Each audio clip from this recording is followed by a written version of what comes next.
I can go quite a bit heavier. Yeah, I was gonna say. Got 44 here. I just wanted to make sure you weren't gonna stop at the 36 or the 35. There we go, 52. There's a few times where I would just try and be as silent as possible for as long as possible in the intro and then run with it. Hey everybody, Brandon and Kyle back again to the Kabuki Strength Lab. Today we're talking shoulder stability, anti-rotation, and scapular function, or improving your scapular function. One of our favorite shoulder mobility drills and overall shoulder health drills that does a lot of things is the shoulder armbar. And we're gonna show you that really quick, but what we're really gonna be talking about today are progressions to heavier arm bars and more challenging positional arm bars. So the standard arm bar that we start most people with is going to be sideline. In this position, we're going to go really briefly over this. We have a few other videos on this drill specifically. We're going to close Kyle up here to make sure that his shoulders are completely in line with his pelvis. Super important that he's not rotating open or rotating closed excessively.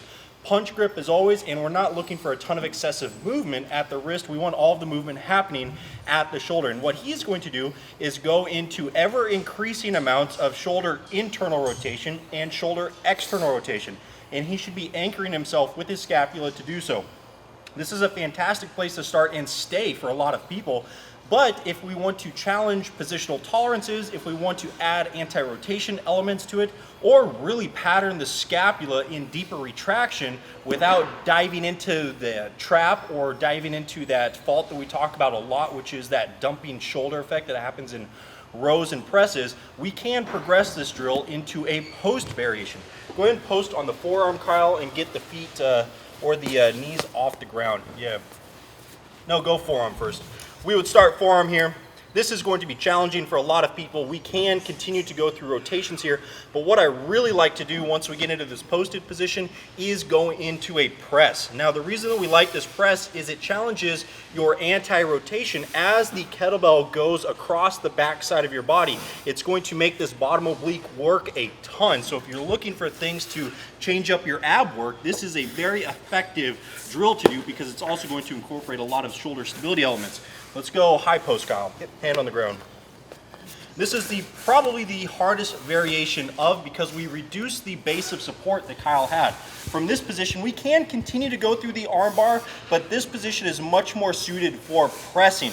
From here, it's going to be a tremendous work to maintain trunk position, and Kyle's probably getting just as much work on his obliques as he is his shoulders. Now, because Kyle is our crash dummy, we are going to hurt Kyle today with a 52 pounder.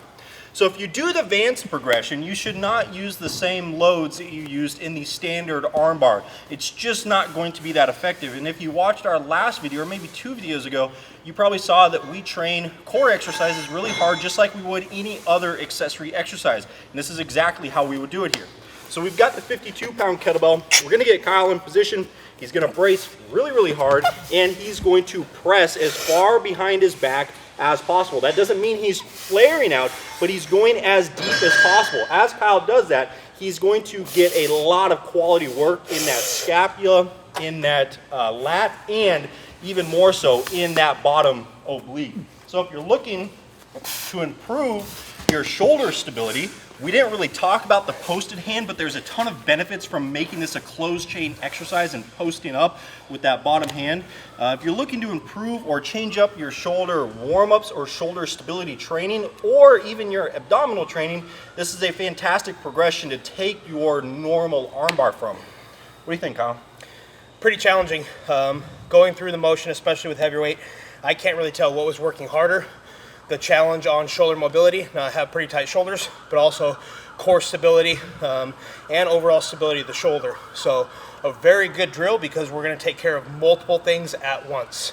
Challenging, so be respectful of it.